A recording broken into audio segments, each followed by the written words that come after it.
BSP प्रमुख मायावती ने कांग्रेस के रायपुर अधिवेशन को लेकर बड़ा बयान दिया है। मायावती ने आरक्षण के मुद्दे पर कांग्रेस पार्टी पर बड़ा हमला बोला है। साथ ही भारतीय जनता पार्टी को भी इस मुद्दे पर कटघरे में खड़ा किया है। मायावती का कहना है कि रायपुर अधिवेशन में जातीय जनगणना और प्राइवेट सेक्टर में आरक्षण को लेकर की गई बातें छलावा और घोर चुनावी स्वार्थ की बातें हैं। इनकी राजनीति जो है वो घोर चुनावी स्वार्थ की राजनीति है और क्योंकि सत्ता में होने पर कांग्रेस ठीक इसका उल्टा ही करती है। बीजेपी का भी रवैया ऐसा ही छलावापूर्ण है। आपको मालूम होगा कांग्रेस पार्टी का रायपुर में अधिवेशन हुआ था। कांग्रेस पार्टी के सभी वरिष्ठ नेता रायपुर में पहुंचे। वहां पे चुनाव को लेके, मोदी सरकार को लेके बहुत सारी बातें की गई। मायावती ने आरक्षण को लेकर कांग्रेस पार्टी को कटघरे में खड़ा कर दिया है। उनका कहना है कि प्रोन्नति में आरक्षण यानी कि प्रमोशन में आरक्षण के चर्चित और महत्वपूर्ण मुद्दे को लेकर भी कांग्रेस और भाजपा द्वारा सपा को आगे करके संबंधित बिल को संसद में पारित नहीं होने देने के जातिवादी षड्यंत्र को भला कौन भुला सकता है। तो मायावती ने समाजवादी पार्टी को भी इसमें आड़े हाथों ले लिया है और सीधे तौर पे कांग्रेस और भाजपा पर आरोप लगाया है कि उन्होंने समाजवादी पार्टी को आगे किया और समाजवादी पार्टी के जरिए प्रमोशन में आरक्षण के बिल को संसद में पारित नहीं होने दिया। मायावती ने कहा कि यह बेहद दुर्भाग्यपूर्ण है, बहुत दुखद है और आज तक इन वर्गों को यानी कि अनुसूचित जाति जनजाति वर्गों को प्रमोशन में आरक्षण बिल पारित न होने का खामियाजा आज तक भुगतना पड़ रहा है।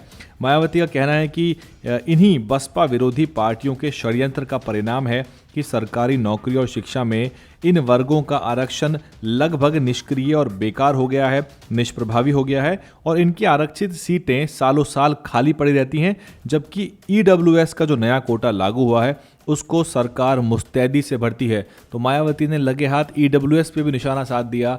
मायावती ने कहा कि ईडब्ल्यूएस भरने की जल्दी हर सरकार को होती है, लेकिन आरक्षित सीटें जो हैं वो खाली रहती हैं, बैकलॉग लगातार खाली रहता है और SC ST की वैकेंसीज भरने के लिए कोई स्पेशल ड्राइव इस तरह की नहीं निकलती। ये पूरे देश भर की राज्य सरकारों में आपको देखने को मिलेगा। यहाँ तक कि जो केंद्र की सरकार है उसमें भी बहुत सारे महकमों में सीटें जो हैं खाली हो रही हैं। लेकिन इससे बड़ी समस्या ये भी है कि ठेकेदारी के ज़रिए, आउटसोर्सिंग के ज़रिए, निजीकरण के ज़रिए इन सीटों को भरा जा रहा है और इस तरह से जो आरक्षित सीटें हैं वो बर्बाद हो रही हैं। आरक्षण एक तरह से निष्प्रभावी हो रहा है।